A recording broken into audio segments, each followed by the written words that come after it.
And I should have left myself alone.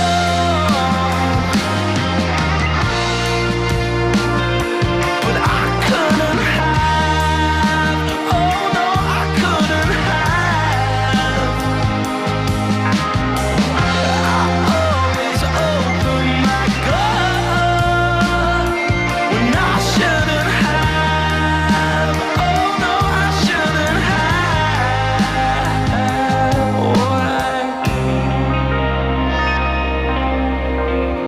Let's set this up.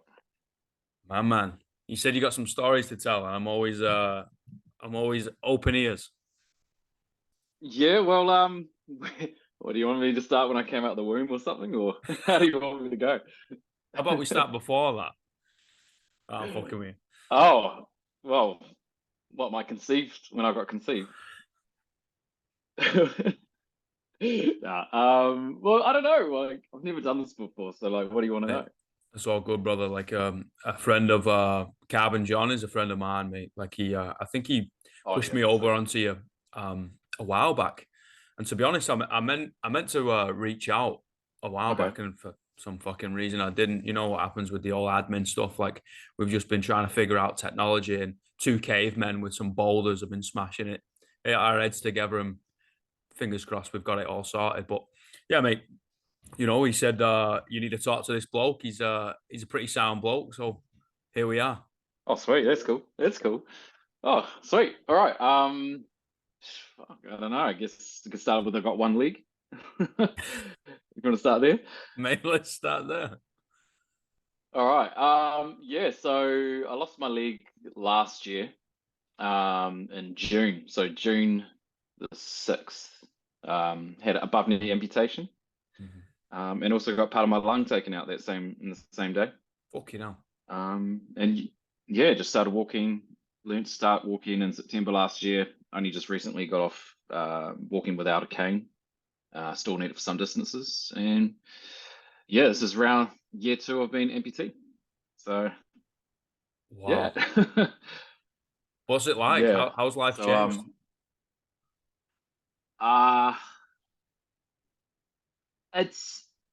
It's I don't know, it's different. It's different. Like you go around because I'm about to turn 38. So like this happened just before my 37th birthday. So you're walking around 36, 37 years,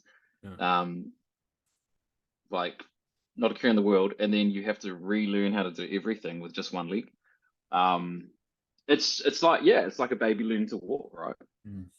So everything's harder, more energy output. And I think the one thing I took for granted was actually not being able to walk around with a coffee in your hand.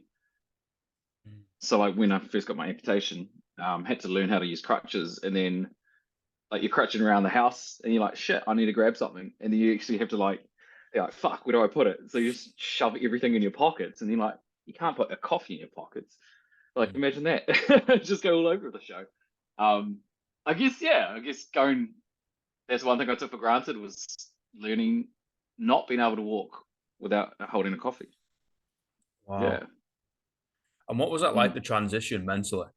Do you think it was you mentioned about learning to walk again, right? And I've spoke to a lot of folks that have gone through either traumatic stuff, and they've ended up having to change the way they go about life, and they find the transition mentally is more difficult than the actual physical transition. Like the body is resilient as fuck, right? Like it's going to be able to figure that out. But it's almost like an ego slap.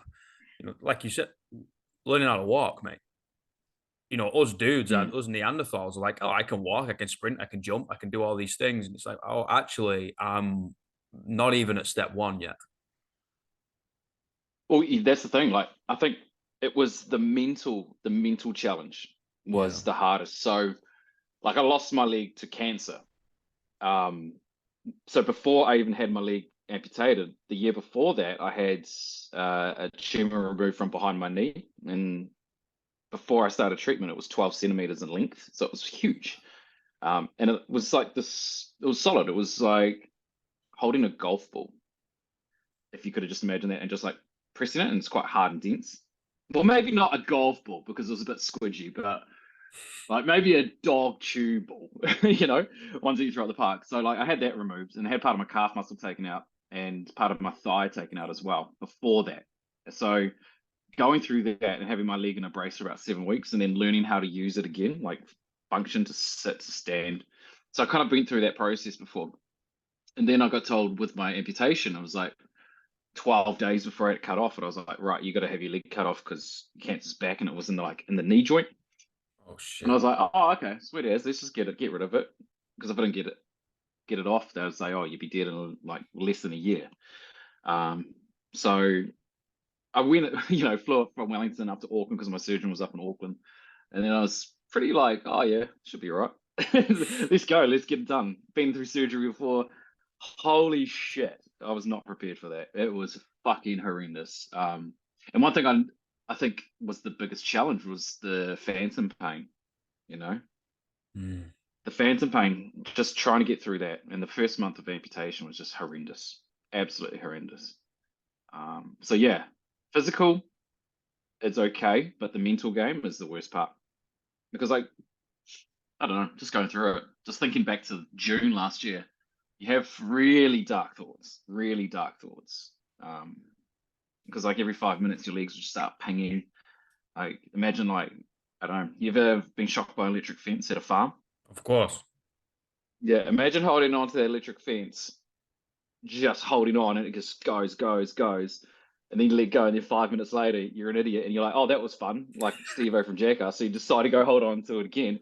But having that all day, every day, for about a week, it was horrible.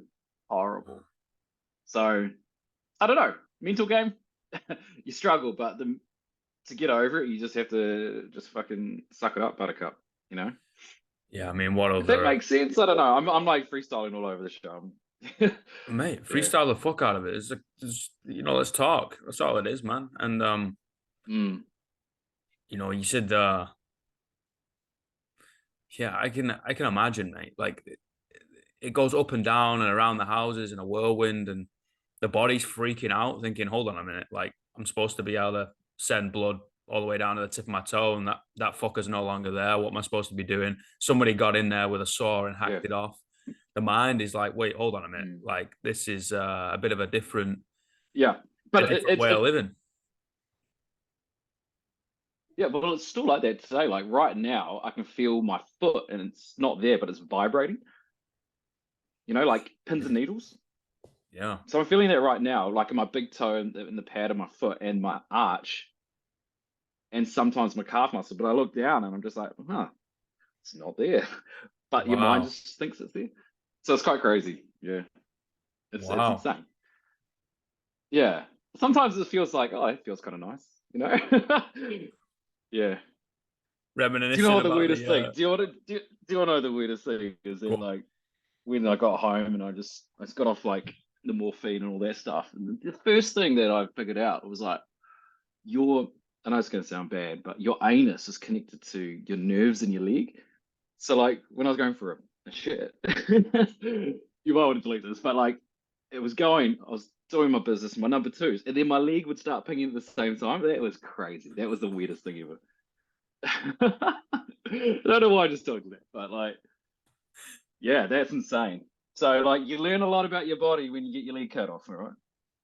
Don't try that one at home, kids. Yeah, don't try that one at home. Don't try that one at home. You can have that one for free. Learn from somebody else. Yeah, sorry about that, mate. Why are you apologizing? Oh no, it's just funny when you go back to highlights of your amputation. Yeah. Anyway, moving on. Well, here's the thing. I think we have to learn, or I think we have to relearn how to laugh about things. Like we got into the whole like fucking era of censorship, woke, all that bollocks, right? Politically correct. Oh, for fuck's sake. And I'm like, okay, do your thing, right? But I think we have to be able to laugh about what has already happened. Otherwise, life is going to be fucking shit.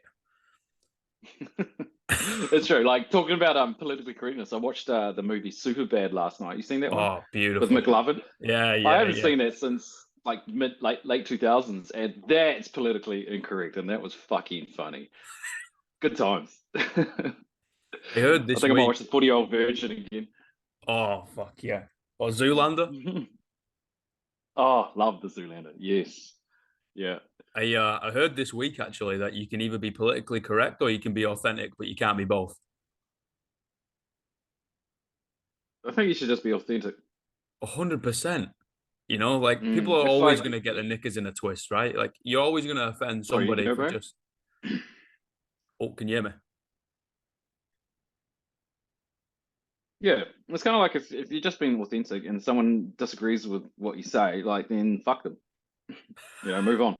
Man. Like I don't go out there try to offend people, but like, yeah, go around respecting people, but not to the point that you're not authentic. You know? Yeah, I think it's gone to the point where you're wiping somebody else's ass, right? Like, hold on a minute, I need to divert the path that I'm on in my life just in case you get whatever because of it. And I was like, we're on two totally different fucking paths here. Like that's absolutely sound. Like you can go do your thing. I'm gonna go do my thing, and that's mega.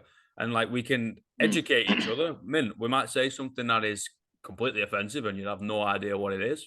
Cool. I'll put your hands up, apologize, let's move on. We're all adults, right? Like, but I find it really Absolutely. strange how there is so many things that are in the black box rather than the good box. You know, it's like let's just fucking have a laugh, man, because none of us are gonna get out of this bitch alive, mate. Let's be honest. Well, yeah, like that's something I've also thought about. Is like everyone shares the same thing in common, and that's death. So you have to make the most of the time you got, right? And that's it. That's all we got. We got one. And I don't want to be licking everyone's ass, So if you don't want to lick mine, you can fuck off. So that's about it, really. But brother, then you started CrossFit, right? Yeah. Been doing CrossFit since 2016. Oh, so you did it Um, with two legs, and now you got to do it with one of them. yeah, and I actually feel stronger and fitter than I am with one leg than I was with two legs. It's crazy. So yeah. So like it was like I did CrossFit, traveled overseas, went to Canada for a year, and then came back, and then I was like, fuck, I feel fat. So decided I was going to run a half marathon. As you do. Did that, got real skinny, and then back at work, this chick Hannah says, "Hey, do you want to come do CrossFit?" And I was like, "What the fuck's CrossFit?" And so she goes, "This is down Central Wellington, downtown." And she was like, "Well, we're doing a friends and family day. Just come along, give it a crack." So I did one session. I was hooked like that. Mm. Because I just remember rocking up and I just saw these like shirtless dudes and these chicks in bras just pulling massive weights over their head and then slamming. I was like, fuck yeah. And it was like rap on the music. And I was just like, yes, yes. And then, then I rock up and I can't lift those weights and I don't want to take my shirt off. And then, Mm. I got schooled. Yeah, it was great. Loved it. But I wasn't very good at it. So and then over time I just kept doing it, and then bought the gear, had all the gear, no idea. Mm. Then I left for a bit, and then I came back, and then cancer happened, went through that, came back, and I was like, fuck, wiped out, got weak again, got my strength back up, and then amputation happened, and then then I was like, what the fuck am I doing? And then I got a phone call from, I don't know if you know this guy, Craig Harrington. Oh, that rings He's a bell for some he was reason. at he was at Torian with us this year, and he gave me a phone call because I got through amputation. They do this kind of like a limb peer support crew, Mm-hmm. and so he was assigned to me. He gave me a phone call, and I also had this other lady, Kate, who went to the Paralympics for New Zealand and running and cycling.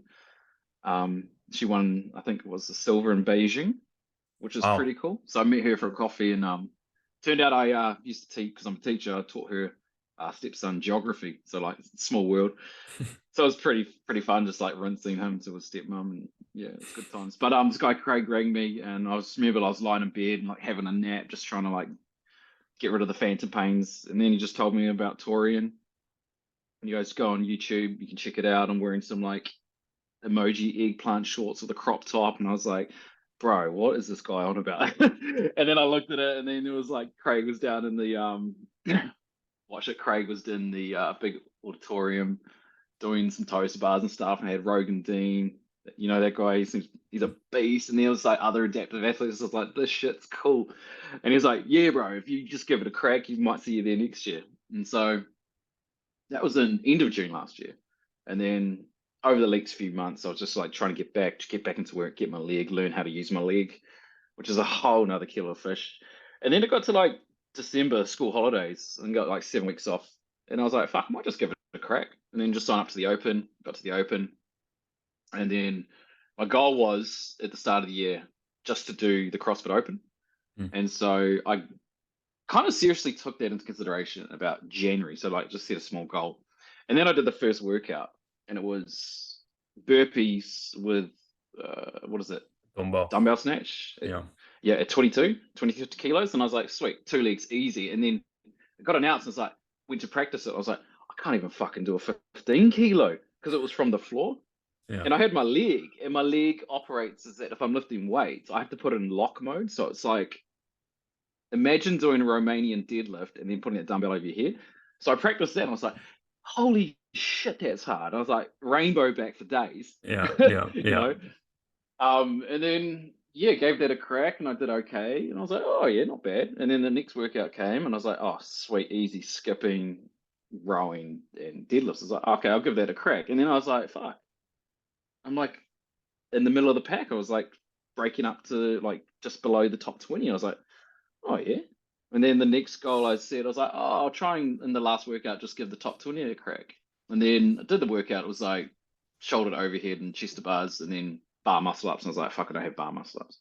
And so I was like, I'll boost the chest to bars and stuff. And I was like, got to the workout. I was like, oh, I didn't even boost the chest to bars. I was like gassed. And then and then the leaderboard came out, and I got 20th in the Open, and top 20 made the semis. So I was like, cool. I was like, what the fuck? That's crazy. And then did the semis. So I got the invite to the semis, and I got the invite to do the Torian Oceania Championship for the adaptive athletes. So I was like, fuck yeah, give that a crack, because you don't know when that's going to happen again. So my next goal was just to go to Torian and just give the semis a crack. And I was like, oh, I'm currently 20th, so if I get last in the semis, so like, it's all good. Can't really drop, can't really go anywhere. So the only places going up. And I was like going online and analyzing everyone else's workouts, which overthinking it, trying to be cool. And the workouts for the semis got released. I was like, fuck, can't do that. Fuck, can't do that. Fuck, can't do that. And there was one workout I could do, and I was like, sick. But I ended up getting disqualified for it because I didn't measure the wall ball height. So I got to score a 0. Yeah. But then it was like, the semi happened, and it was like just all this shit. I was like, fuck, I've never done that before. So it was a good learning curve. So I ended up getting 19th in the semis by default, because some dude didn't record any scores, so I'll take it. But I had no place being anywhere higher than that. But it was cool. Set some goals and just achieve the goals. And then after the semis, which is actually pretty cool, because I got my first bar muscle up in the semi. Wow. And then went to Torian, and then I found out there was bar muscle ups there. So I was like, right, the goal is just to do a bar muscle up like in front of people. And I got 4 out, which I was happy with. But that was cool. So yeah. Well, you reckon you're gonna do some more? I'd like to. Not this year. So I've got to go. I've still got like some cancer shit going on, so I've got to get that sussed. I got hospital appointments next week. Have an operation possibly this month, early next month. Got a part of my lung taken out. Yeah. Just on this side. So I get that done, recover, and then back into it. Did you say you've already had one lung taken out? So I had part of my lower right lung, so a little wedge taken out. Yeah. So I was diagnosed with this thing called synovial sarcoma. Yeah. And it's quite a rare cancer. So my doctor said I had more chance of winning the lottery than getting this type of diagnosis. And I was like, oh, sick. Did you buy a lotto ticket afterwards? I'm still fucking broke. I'm a washed up teacher. Washed up teacher with one leg and part of a lung gone. So I've still got. So basically, the tumor was in the knee. We operated on, got rid of it, and then life was good. Made the mistake of saying, "Fuck yeah, beat cancer." You don't beat cancer. You have like 10 years of clean scans before you can say that. And I was like, "Fuck yeah, it's gone." So my wife and I were like, "Right, we'll book a flight to Vegas." Went to Las Vegas for a week. Got our vows renewed by Elvis, which was awesome. But it was on the build up to that. I was like, "Fuck, my knee's a bit sore." The same one, and then my oncologist prescribed me some tramadol, so just to reduce the pain. So she was thinking that it was a thing called lymphedema or lymphedema, where part of my lymph nodes were taken out in the first operation, and so it was like it reduced the regulation of fluids through your leg, and so they just thought it was a buildup of fluid in the knee, and so I was like popping tramadols, and in Vegas I was taking about 6 a day plus alcohol. Good times, Space cake. but no, not really. I think I just built up an immunity to it. It just ended up becoming like paracetamol. And so we got back from Vegas, popping 6 a day. It was good times in Vegas. And then I got a phone call when I was at work, and it was my surgeon up in Auckland saying, "Yeah, we looked at your last scan, your tumors are back, so we're going to take it out." But they also said that it had, I will use the term migrated up to my lung. And so had 12 days to prepare for amputation, but then they also decided to take out the lung at the same time rather than to watch it grow. And so I remember waking up and had the cut through the back of my ribs, went through there, put a tube in there, just to get all the drainage out. That was fucking horrible. Yeah. And then it was funny, went back to CrossFit and I started going too hard too quick, and I breathed heavy and I could feel my lung bubbling because it was still early. Yeah, it was interesting. I guess it's like when you blow into a bubble at McDonald's and you got like fizzy drink and you're a child. It's like that same sort of like, it felt like what you hear. Yeah. And then and then over time, every 3 months I've been having scans. And then September last year they found some more anomalies in my lungs. And so I was like, fuck, it's back. But they didn't really do much. They're about the size kind of like of the ballpoint tip of the ballpoint pen. So they're real tiny. But in December, my next scan came up and I had this tumor in just below my heart. So there's this place called the lingular lobe. It's like one portion of your left part of your lung. So they've just been monitoring it for months. And it was just before the open, I went back to Auckland to have a meeting with my surgeon. And they're like, right, it's growing, it's there, it's not a major issue, we'll deal with it later. Another 3 months check. So I was like, sweet, okay, cool, I can do the open, because I was like, fuck, I might have to tap out the open. Open came, and then just before the semis started, the CrossFit semis, so like it was the CrossFit semis happened, and then 2 weeks later it was Touring Pro. So just before the semis went back up, and they was like, right, it's there, we're just going to monitor for 3 months, but be prepared for treatment for your next one. So I was like, okay, cool. So then I could do Tory and stuff.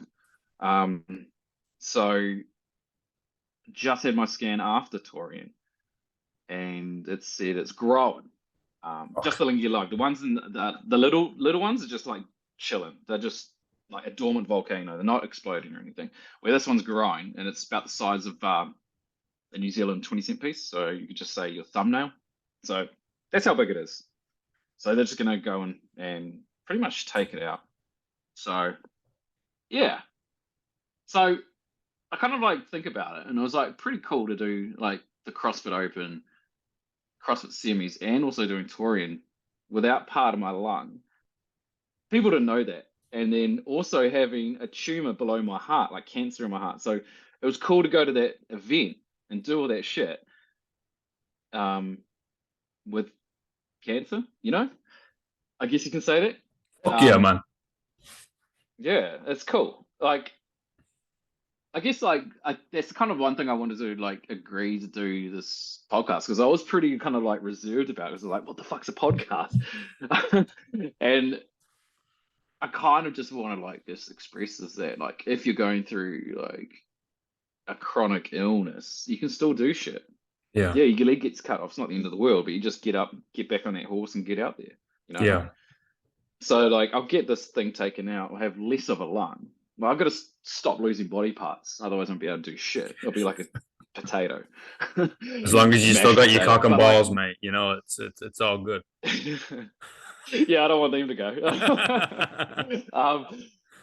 But it's kind of like, I don't know, like you hear stuff about like people having the stuff. Like you can just roll over and just let it take you, or you Yeah, can bro. just carry on. Yeah. You know, so like the physical aspect, like my body's broken, it hurts. But as long as your mind is in check, you know, there shouldn't be any excuse. Like I hear the thing like saying people think I'm inspirational and shit like that, and I'm just like, nah, I'm just carrying on, just going through day to day. So yeah, yeah, that's about it really. Too stubborn to quit, Again, mate. we're on another tangent. Yeah, no fucking point quitting. Like, what's the point? Like my coach Devin at the gym, he's always like, get out of your head, stop overthinking it, just fucking do Yeah. it. Yeah. Well, he doesn't swear, but because he's got to run a business. But like at the end of the day, like you do just have to do it.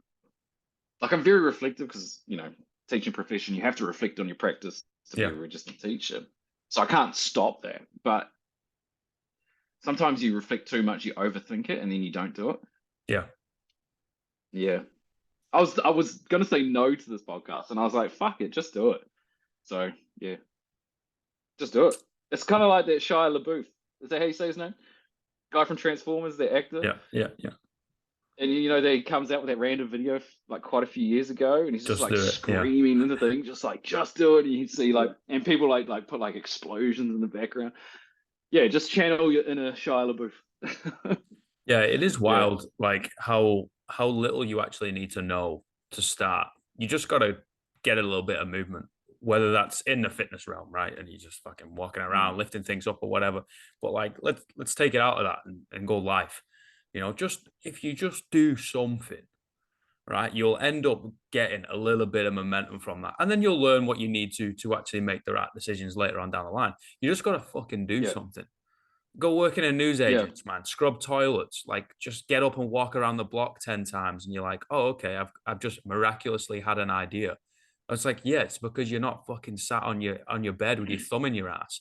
You know, just go do something, try something. You know, figure out that's not yeah, what I want to do. I actually want to go do this. I want to try that. You know, like, you don't have to have a bloody career that you've started off when you're 15 and you're gonna do it until you're 90. You know, just fucking keep going. Just do something, anything.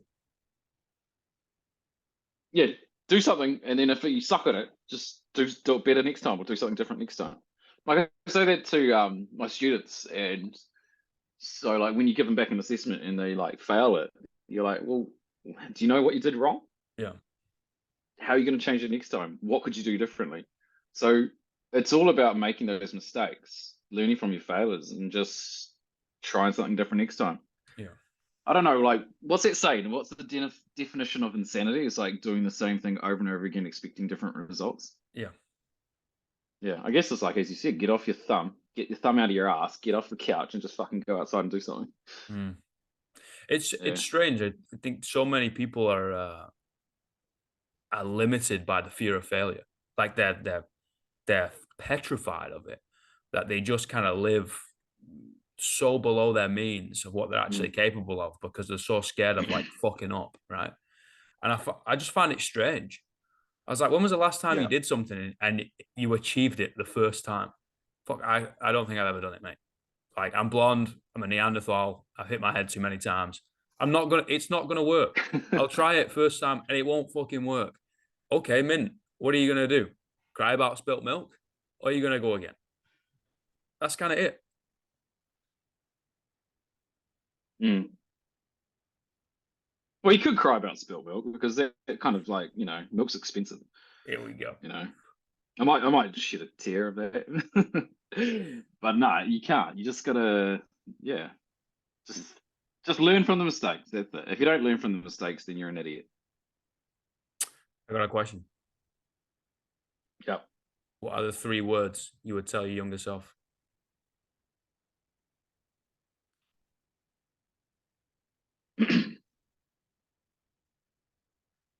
Can I make sentences instead of words? Yeah, if you want.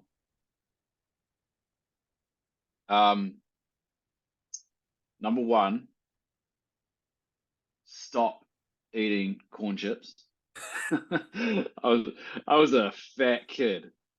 Fat kid. I still, don't get me wrong, I still love it, but like, just don't eat corn chips. Number Very, two, very niche. number two,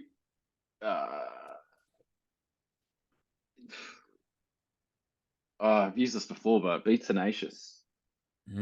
If you want something, go get it. Just do it. And number three, laugh. You know? Yeah, laugh. Yeah, I should listen to my advice. Especially number one. Especially number one. Oh man, that's too good. Doritos. Purple Doritos. Like I Oh, could sit there and eat like the Thai sweet chili. sweet Thai chili one. Oh. Oh my goodness. I could I do smash back a party bag once. Yeah. 20 minutes, smash back a party bag, and then have regret for the rest of the day. But those 20 minutes is divine. Hey, you gotta make nachos. Beautiful. Nah. No, you Yeah, can't man. make nachos. You just gotta eat it. No, Well, trust how me. do you make nachos? But just lace the bowl with that party bag, empty it. Yeah. Right? Just get one of those big mixing bowls. Smash a load of ground mince. Just put whatever spices you want in it. Get the sour cream on top of that bad boy. Get the fucking guac. Sprinkle a hell of a load of cheese on it. And then the last one is put a little bit of a sweet chili sauce on top. Mate. Hey. Oh, no. I got the best one. So, hot Mexican chili beans, no meat. So we're gonna say like a vegetarian one. Right. And then you cook it up, put it in a pan, and then you get like a container, like a big container, not too big, but reasonable size container of like sour cream. Half of it in the chili beans mixed around, so you've kind of got like this anemic looking bean mix. Pour it on top, and then put the rest of the chili beans on. I mean, not chili beans, sour cream on top of the Doritos, on top of the chili beans, and the sour cream. You got like a mountain of just like beans and just cream, and then you eat the whole shit. And that, folks, is And called then you're being gonna an be athlete. Yeah. with a bottle of Pepsi beside you. Yeah. Oh, good times. Good times. Brother, like, thank you so much for your time, man. This is it's a privilege to hear your story. I respect it a hell of a lot. Like I said, anyone that Carbon John fucking turns around and says you got to talk to this bloke, is someone I'm going to knock on the door. So I really appreciate your time, man. Oh, all good, man. Hopefully, I made some sense and it didn't sound too weird. I have tendencies to just do that sort of shit. So, mate, I host this thing. It's gonna be fucking weird, this show anyway. You know what I mean? Sweet as. Mate, you got to let me know whenever you're coming over outside. Okay. Get a workout in. Yeah. Yeah, definitely. I'll aim for next year for sure. Done. Got to get some money first. Spend it on Brisbane in May. I'm broke. I'll get a fucking rubber dinghy, mate, and I'll paddle. What, across the Tasman? Yeah, why not? Yeah, all right. Okay. Just let me know when you're close. All right, will do. I'll send a fucking pigeon. Sweet as. Legend. Sounds good. My man, have a good day. All right. Cheers, bro. You too, Alex. See you later. Thanks, man. brother. Bye, everybody.